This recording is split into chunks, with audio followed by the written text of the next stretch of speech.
Frock தைக்கும் போது அல்லது குர்த்தி தைக்கும் போது வேறு எந்த விதமான ஒரு பேட்டர்ன் ட்ரெஸ் செய்யும் போதுமே ஆம் ஹோல் உயரம் வந்து எங்களுக்கு எப்படி எடுக்கிறதுன்னு தெரியாது. எந்த மெஷர்மெண்ட்டில் வந்து எடுக்கணும் அப்படின்னு தெரியாது நிறைய பேருக்கு.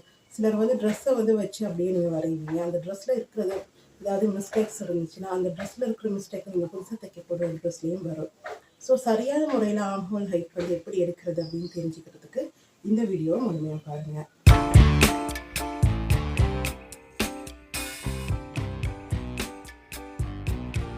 இப்போ இந்த மாதிரி பேசிக் டயக்ராம் ஒன்று நான் வரைஞ்சிருக்கேன்.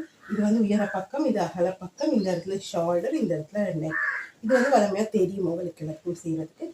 இந்த ஷோல்டர் அண்ட் நெக் வந்து சரியாக பர்ஃபெக்டாக என்ன மாதிரி எடுக்கிறது, என்ன மாதிரியான ஃபார்முலாஸ் யூஸ் பண்ணுறது அப்படின்னு வந்து நான் ஆல்ரெடி வீடியோ நான் அப்லோட் பண்ணியிருக்கேன். அந்த வீடியோவை நீங்கள் பார்த்துட்டு அதுக்கப்புறமா வந்து இந்த வீடியோ பார்த்தீங்கன்னா உங்களுக்கு இன்னும் கிளியராக புரியும். இப்போ இந்த வீடியோவில் நான் ஆம்ஹோல் ஹைட்டை பற்றி மாத்திரம் தான் பேச போகிறேன். ஆம்ஹோல் ஹைட் இந்த இடத்துல இருந்து, அதாவது நாங்கள் ஸ்டார்டிங் பாயிண்ட் இருக்குல்ல, அதனுடைய இந்த பக்கம் க்ளோத்தோட மடிப்பு பக்கமாக வரப்போகுது, இந்த பக்கம் அகல பக்கம், அதுவும் இந்த பக்கம் ஷோல்டர் நாங்கள் மார்க் பண்ணிட்டோம். இங்கேருந்து ஷோல்டரோட ஸ்லோப் எடுத்துருக்கோம். அதே போல் இந்த இடத்துல நெக் பீக், இங்கே நெக் பீக். இதில் வந்து இப்போ நாங்கள் ஆம்ஹோல் ஹைட் வந்து இந்த இடத்துல இந்த பாயிண்ட்ல இருந்து தான் எடுக்கும். நான் கடந்த வீடியோவில் சொல்லியிருந்தேன் நெக் டீப் மட்டும் இந்த இடத்துல ஷோல்டர் வந்து வர்ற லைனில் வந்து எடுக்கணும் அப்படின்னு சொல்லியிருக்கேன். இந்த ஆம்ஹோல் ஹைட் மாத்திரம் நாங்கள் ஷோல்டருடைய ஸ்டார்டிங் பாயிண்ட் இல்லையா, இந்த இடத்துல இருந்து தான் ஆம்ஹோல் ஹைட் எடுக்கிறோம். இந்த இடத்துல ஆம்ஹோல் ஹைட் எடுக்கிறோம். எடுத்த இடத்துல இருந்து தான் பஸ்டுடைய மெஷர்மெண்ட், இந்த லைனோட போட்டு இந்த இடத்துல தான் உங்களுடைய பஸ்டுடைய மெஷர்மெண்ட்டை நீங்கள் போடுறோம். சரியா? ஸோ இந்த இடம், இந்த உயரம், இதுக்கு பேர் ரெகல் லைன்னு சொல்லுவோம். இந்த உயரம், ரெகல் உயரம் சரியா இந்த மாதிரி எடுக்கிறது எல்லாருக்கும் எப்படி பொதுவா எடுக்கிறதுக்கு ஒரு மெஷர்மெண்ட் இருக்குதா? சிலர் வந்து ஷோல்டரை போடுவாங்க. ஷோல்டர் போடலாம், ஆனா எல்லாருக்கும் ஷோல்டர் பொதுவா அமையாது. ஸோ அதைத்தான் நாங்கள் இங்கே பார்க்க போறோம். உங்களுடைய மார்பு சுற்றளவு, உங்களுடைய பஸ்ட் ரவுண்ட் என்ன மெஷர்மெண்ட் இருக்குன்னு நீங்க ஃபர்ஸ்ட் கால்குலேட் பண்ணிக்கணும். டேப் வச்சு நீங்க மெஷர்மெண்ட் எடுக்கணும். முழுமையான ஒரு மார்பு சுற்றளுடைய ரவுண்ட் வந்து எனக்கு தேவை. சில நேரங்களில் 30 இருக்கலாம், 40 இருக்கலாம், 35 இருக்கலாம். ஸோ அதை நீங்க முதல்ல நோட் பண்ணி வச்சுக்கணும். 35க்கு மேலதிகமாக உங்களுடைய பஸ்ட் ரவுண்ட் இருக்கிற சந்தர்ப்பத்தில் உங்களுடைய பேசிக் ஷோல்டர் நாங்கள் எடுப்போம். ஃபர்ஸ்டாகவே நாங்கள் ஒரு ட்ரெஸ்ல பேசிக் ஷோல்டர் எடுப்போம். அந்த பேசிக் ஷோல்டர் வந்து 2ஆல பிரித்து ரெகல் உயரமாக கண்டுபிடிக்கும். சரியா? இது எந்த சந்தர்ப்பத்தில்? 35 அங்குலத்துக்கு மேலே இருக்கிறவங்களுக்கு, 36 அங்குலம் மேலே இருக்கிறவங்களாகவும் எடுத்துக்கலாம், அல்லது 35, 35, 36 இதுக்கு மேலதிகமாக இருக்கிற எல்லா மெஷர்மெண்ட்ஸும் கூடியவங்க 40 இருந்தாலும் சரி, 45 இருந்தாலும் சரி, எல்லாருமே அவங்களுடைய பேசிக் ஷோல்டர் என்ன இருக்குதோ அதை வந்து 2ஆல பிரித்து வர ஆன்சரை இந்த இடத்துல இருந்து ஏல இருந்து இது பின்னு வச்சுக்கொள்வோமே. இது ஏபி உயரம் தான் ரெகல் லைனாக எடுக்க போகிறோம். இந்த இடத்துல இருந்து இந்த உயரத்தை நீங்கள் 35க்கு மேலே மார்பு சுற்றளவாக இருந்தால் ஷோல்டரை 2ஆல பிரித்து அந்த மெஷர்மெண்ட்டை போடுங்க. இப்போ சிலர் வந்து இங்கே ஷோல்டர் என்ன போட்டாலும் அதே போடுவாங்க. எல்லா சந்தர்ப்பத்திலையும் பேசிக் ஷோல்டரை நாங்கள் யூஸ் பண்ண மாட்டோம்னு நான் கடந்த வீடியோவில் சொல்லியிருக்கேன். ஆகவே இங்கே வந்து நம்ம ஷோல்டரை கொஞ்சம் குறைக்க வேண்டிய சந்தர்ப்பமும் இருக்கு. அதனால இந்த ஷோல்டர் மெஷர்மெண்ட்டை எடுத்து இங்கே ரெகல் உயரமாக போடாதீங்க. இதனால நீங்கள் ஞாபகம் வச்சுக்கோங்க. உங்களுடைய பேசிக் ஷோல்டர் என்ன அப்படின்னு பார்த்துக்கோங்க. இப்போ என்னுடைய பேசிக் ஷோல்டர் வந்து 15 நான் 2ஆல பிரித்தா 7. இப்போ எனக்கு வந்து ரெகல் உயரமாக 7 தான் வரப்போகுது.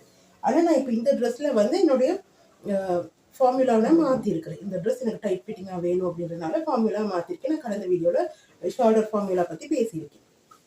ஸோ நீங்கள் அதை பார்த்து கிளியர் பண்ணிக்கோங்க. அந்த ஷோல்டருக்கு நான் ஒரு அங்குலம் குறைச்சிருப்பேன் பேசிக் ஷோல்டர்லேருந்து. அந்த மெஷர்மெண்ட் எடுத்து நான் இங்கே ரெகல் உயரமாக போட்டால் என்னுடைய ஆம்ஹோல் மேலே நின்று என்னால் ஸ்லீவை போடவும் முடியாது. நான் கட் பண்ண ட்ரெஸ் டோட்டலாக கிடையாது. ஸோ அந்த மாதிரி பண்ணாதீங்க. பேசிக் ஷோல்டர் தான் எடுத்துக்கணும். அதை நீங்கள் ஞாபகத்தில் வச்சுக்கோங்க. அடுத்ததா 35க்கு கீழே மார்பு சுற்றளவு இருக்கிறவங்க, 34, 34 இந்த மாதிரி கீழ் அளவுகள்ல இருக்கிறது, 30 இருக்கலாம், 32 இருக்கலாம். 35க்கு குறைவா இருக்கிறவங்க, 35க்கு குறைவா இருக்கிறவங்க என்ன செய்யணும்? அவங்களுடைய பேசிக் பஸ்ட் ரவுண்டை 4ஆல பிரிக்கும். பஸ்ட் ரவுண்டை 4ஆல பிரிச்சு அதைத்தான் ரெகல் உயரமா போடும். 5க்கு கீழே மார்பு சுற்றளவு இருக்கிறவங்க இந்த ஃபார்முலாவை ட்ரை பண்ணணும். இப்போ நான் உதாரணத்துக்கு ஒரு மெஷர்மெண்ட் சொல்றேன். 32 மார்பு சுற்றளவு இருக்கு அப்படின்னு எடுத்துக்குவோம். இப்போ 32 இருக்கிறவங்க ரகல் உயரமா எதை எடுக்கணும்? பஸ்ட் ரவுண்டை 4ஆல பிரிச்சு வர ஆன்சரை தான் எடுக்கணும்.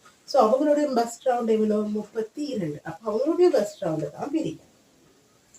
32 4ஆல பிரிச்சா 8 அங்குலம் வரும். அப்போ அந்த 8 அங்குலம் தான் அவங்களுடைய ரகல் லைனா இருக்க போகுது.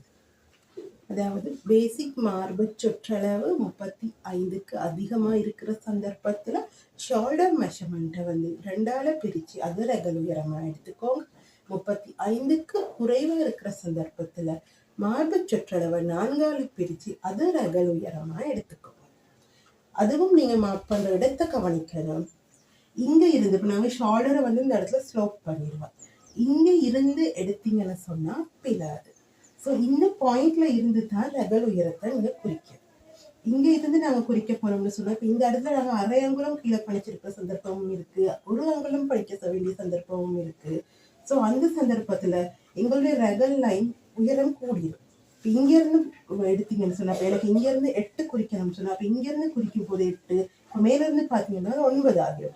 ஸோ சரியான இடத்துல வந்து இந்த இடத்துல மாதிரி சரியா ஜாயின் பண்ணி நிற்காது, பண்ணிஞ்சிடும். அப்போ அது வந்து டோட்டலா பிழை. அந்த ட்ரெஸ்ஸை வந்து மறுபடியும் சரி செய்யவே முடியாத அளவுக்கு பிழை ஆகிடும். அதுக்கப்புறமா பிரிச்சு மேலெல்லாம் ஜாயிண்ட் அட்ஜஸ்ட் பண்ணி நீங்க தைக்க வேண்டியிருக்கும். ஸோ அதனால நீங்க சரியா கவனிச்சு கொள்ளுங்க.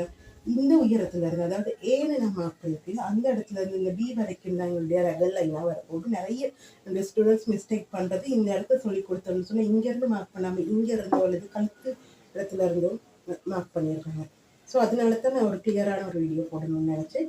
நிறைய பேருக்கு இது யூஸ்ஃபுல்லா இருக்கும், நிறைய பேருக்கு இது டவுட் இருந்திருக்கும்.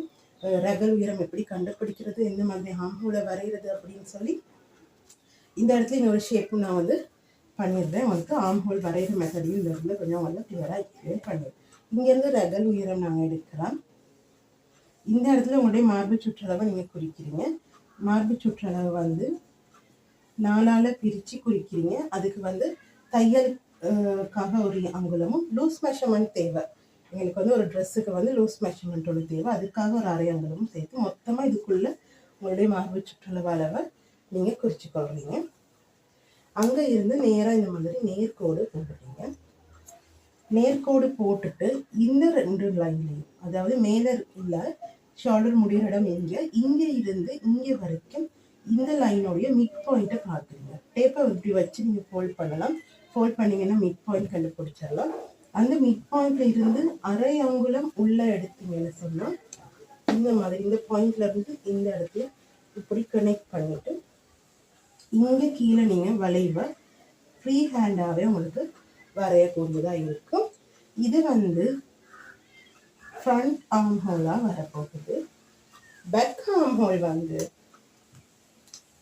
இந்த பாயிண்ட் இருக்குது இல்லையா, ஆரம்பத்தில் நாங்கள் கண்டுபிடிச்ச இந்த சென்டர் பாயிண்ட் இருக்குல்ல, சென்டர் பாயிண்ட்ல இருந்து இதே வளைவை கொண்டுட்டு வந்து முடியும். இது வந்து பேக் ஆர்ம் ஹோலா இருக்க போகுது. ஸோ ஆர்ம் ஹோல் வரைகிறதையும் ஃப்ரண்ட்டுக்கும் பேக்குக்கும் டிஃப்ரெண்ட் இருக்கு. அதையும் நீங்கள் செக் பண்ணி பார்த்துட்டீங்கன்னு சொன்னால் உங்களுடைய ட்ரெஸ் வந்து இது மாதிரி பர்ஃபெக்டாக எந்த ஒரு சுருக்கமும் இல்லாமல் பர்ஃபெக்ட் ஃபினிஷிங்கில் இருக்குது. ஸோ இந்த வீடியோ உங்களுக்கு யூஸ்ஃபுல்லாக இருக்குன்னு நம்புகிறேன். மீண்டும் ஒரு டெய்லரிங் டிப்ஸோட வந்து சந்திப்போம்.